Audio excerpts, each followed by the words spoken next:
बंधु मैंने आजिर एही कार्यक्रम को आपण मानक स्वागत। आजिर एही कार्यक्रमटी तुला राशि व्यक्ति विशेष मानक पई बहुत गुरुत्वपूर्ण अटे। तो आपणकर जदि तुला राशि होइथाय तेबे भिडियोटी को स्किप न करी थरे मात्र शेष पर्यंत निश्चय देखंतु, कारण आजिर एही भिडियो रे आमे माने जानिबा नूतन वर्षर प्रथम मास अर्थात जनवरी 2025 आपण मानक पई किपरि रहिबो। एही जनवरी 2025 रे आपणक जीवन रे केउ सब नूतन परिवर्तन हेबो।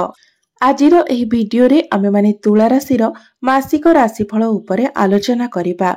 तुला राशि व्यक्ति विशेष मानकर स्वास्थ्य, शिक्षा, प्रेम जीवन, वैवाहिक जीवन, भाग्य, क्यारियर एवं व्यापार वाणिज्यर स्थिति किपरि रहिबो एही जनवरी 2025 रे से विषय रे विस्तार रूप रे आलोचना करिबा। नवग्रहंकर स्थिति मध्य देखिबा। नवग्रह केउ प्रकारर फल प्रदान करिबारे सक्षम हेबे। एहा सहित अशुभत्व प्रदान करुथिबा ग्रह मानक पई किछि विशेष प्रतिकार मध्य जानिबा। तेबे बंधु माने भिडियोटी रे आगको बढ़िबा पूर्वरु जदि आपणकर मध्य तुला राशि होइथाय तेबे भिडियोटी को लाइक करी चैनल टी को सब्सक्राइब करि देबे एवं कमेंट बॉक्स रे भक्ति एवं श्रद्धार सहित जय श्री जगन्नाथ, जय मां लक्ष्मी निश्चय लिखिबे। तेबे बंधु माने आसंतु आरंभ करिबा आजिर एही कार्यक्रम जहाकी जन्म राशि एवं चंद्र राशि उपरे आधारित अटे। तो राशि चक्रर 12 गोटी राशि मध्यरु सप्तम राशि हेउछि तुला राशि।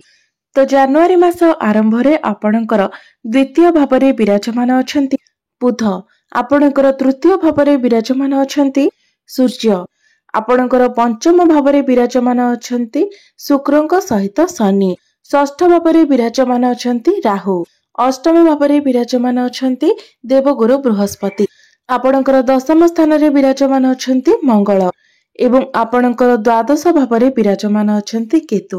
तो बंधु माने सर्वप्रथमे आसंतु जानि नेबा आपणकर स्वास्थ्य किपरि रहिबो एही जनवरी 2025 रे।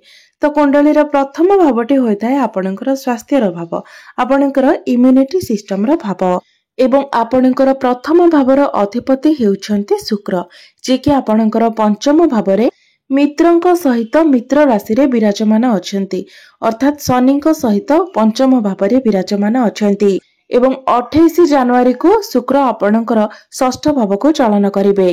तो बंधु माने स्वास्थ्य तो आपणकर एही मासरे बहुत भलो रहिबो, मात्र बुध जेहेतु तृतीय भाव को चलन करिवे तो आपनको निज स्किन टिके बेसी केयर नेबा को पड़िबो, कारण इन्फेक्शन, एलर्जी भली समस्या देखा देई पारे।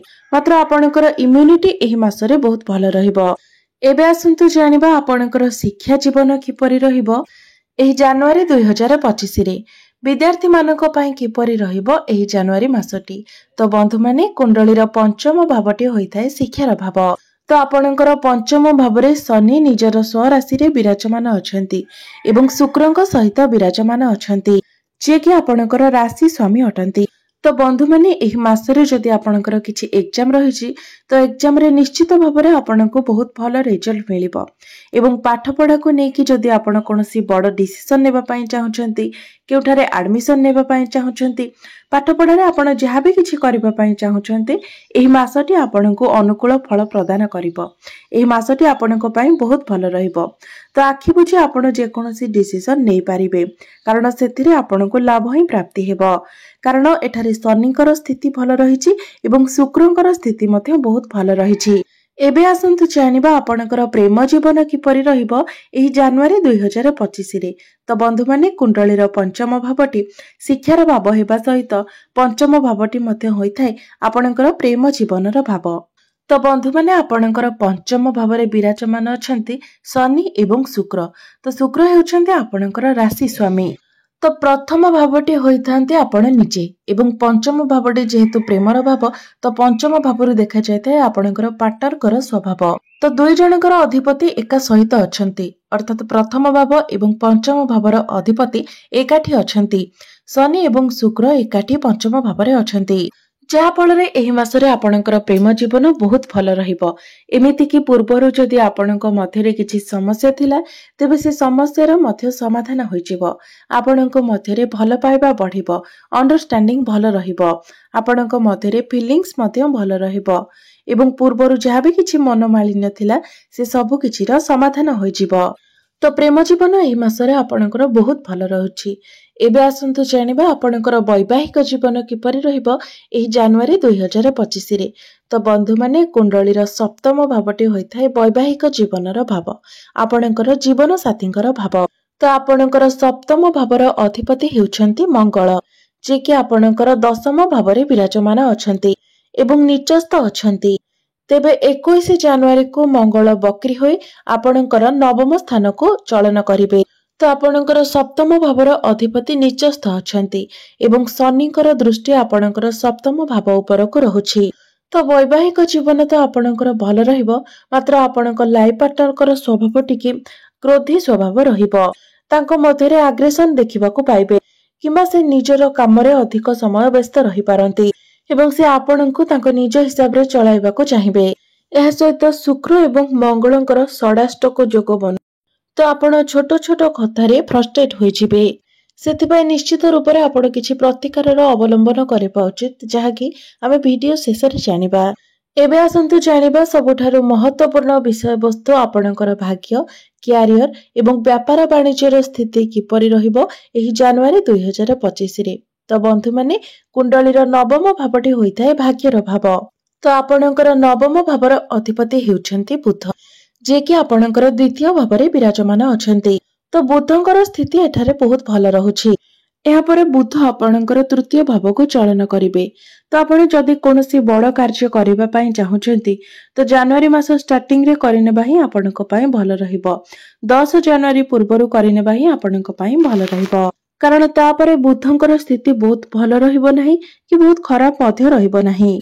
तो आपण जदि कोनोसी भी बड़ कार्यर आरंभ करिबा पई चाहुचन्ति, कोनोसी बड़ डिसिजन नेबा पई चाहुचन्ति, कोनोसी इन्वेस्ट करिबा पई चाहुचन्ति, किबा कोनोसी बड़ जिनिसर किणाकिणी करिबा पई चाहुचन्ति, तो आपण 10 जनवरी पूर्वरु करिनियंतु, किबा ताहा आपण फेब्रुआरी मासरे करि पारिबे। मात्र 10 जनवरी परे समय आपणक पई सेतेटा अनुकूल रहु नाही। एबे आसंतु जानिबा आपणकर क्यारियर किपरि रहिबो एही जनवरी 2025 रे। तो बंधु माने कुंडलीर दशम भावटी होइथाय क्यारियर भाव, कार्य क्षेत्रर भाव। तो बंधु माने आपणकर दशम भावटी हेउछि क्यारियर भाव एवं दशम भावर अधिपति हेउछन्ति चंद्रमा, जे कि प्रति 2 दिन रे निजर राशि परिवर्तन करिथांती। तो बंधु माने 14 जनवरी परे आपणकर क्यारियर रे चेंजेस आसीबो। 14 जनवरी परे आपणक पाखरे आपणकर कार्य क्षेत्र रे जेते भी सब टार्गेट्स थिबो आपण सब किछि को कंप्लीट करि देबे। आपण गवर्नमेंट सेक्टर रे थांतो किंबा प्राइवेट सेक्टर रे आपण निज हिसाब रे कार्य करबा को पसंद करिवे एवं से सब कार्य बहुत भल भाबरे मध्य होई जिवो। मात्र मंगल जेहेतु आपणकर दशम भाबरे अछंती, तो आपणको निजर वाणी उपरे नियंत्रण रक्षा करिवार अछि एवं 14 जनवरी परे सूर्यଙ୍କ दृष्टि दशम भाव उपरे रहिबो। तो कार्य क्षेत्र रे आपणको मध्यरे आग्रेशन मध्य आसीबो, मात्र आपण निजर काम गुडी को बहुत भल भाबरे करिवे। किंतु आपणको जदि केही किछि परामर्श दियंती, केही किछि ऑर्डर दियंती, तो ता सब आपणको भल लागिबो नाही। तेबे जे मानक निकट रे कोनोसी चाकरी बाकरी नाही एवं आपण चाकरी पई प्रिपेयर हेउछंती, तो 14 जनवरी परे आपणको चाकरी मिलिबार बहुत अधिक संभावना रहुछि। तो चाकरी पई आपण निजर चेष्टा जारी रखिबा उचित। जेहेतु सूर्यଙ୍କର दृष्टि दशम भाव उपरे रहिबो, तो निश्चित भाबरे आपणको चाकरी मिलिबार बहुत अधिक संभावना रहुछि। तो बंधु माने एही मासटी आपणकर काम कार्य को नेकी 70% भल रहुछि, मात्र 90% आर्गुमेंट हेबार संभावना रहुछि, जहाँकि अजथा कथा को नेकी आर्गुमेंट हेबो। अजथा कथा को नेकी आपण बहुत अधिक चिंता करिवे, से सब कथा को नेकी आपण नेगेटिव होई जिवे। तो एसबुरु आपण को बाहर को आसीबार अछि। एसबु को आपण संपूर्ण मात्रा रे अवॉइड करिबा उचित। जुक्ति तर्क ठारू आपण जेते पारिबे निजको दूरेई रखंतु एवं अजथा चिंता ठारू मध्ये निजको दूरेई रखंतु। आपण को कार्य क्षेत्र रे अधिक सक्सेस मिलिबो। नचेत जदि आपण एसबु रे फसी जांती, तो आपण को ही डिप्रेशन रे रहिबा को पड़िबो। तो बंधु माने एबे आसंतु जानिबा आपणकर व्यापार वाणिज्य किपरि रहिबो एही जनवरी 2025 रे। तो बंधु माने संपूर्ण मासटी आपणकर व्यापार वाणिज्य को नेकी बहुत भल रहिबो। तेबे व्यापार वाणिज्य को नेकी आपणको टिके अधिक ट्रैवल करबा को पड़ी पारे। एही मासरे आपण कोनोसी नुवा कार्य शिखि पारंती। तो बिजनेस आपणकर एही मासरे 70 रु 80% भल रहिबो। एबे आसंतु जानि नेबा किछि विशेष प्रतिकार विषय रे जे प्रतिकार गुड़िक करबा द्वारा एही मासरे आसुथिबा समस्त बाधाविघ्न आपणकर दूर होई परिबो एवं आपणको अधिक शुभत्व प्राप्ति होई परिबो। तो बंधु माने प्रत्येक दिन आपण शुक्रंकर बीज मंत्र 108 थर जप करंतु। यह सहित बुधंकर बीज मंत्र मध्य 108 थर जप करंतु।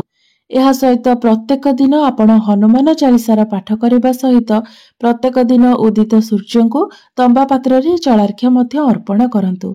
निश्चित भाବରେ आपणको अधिक शुभता प्राप्ति हेबो एवं आसुथिबा समस्या गुड़िक मध्य दूर होई परिबो। तेबे बंधु माने आपणकर जीवन मंगलमय हेउ एहा ही ईश्वरଙ୍କ निकटरे मोर प्रार्थना।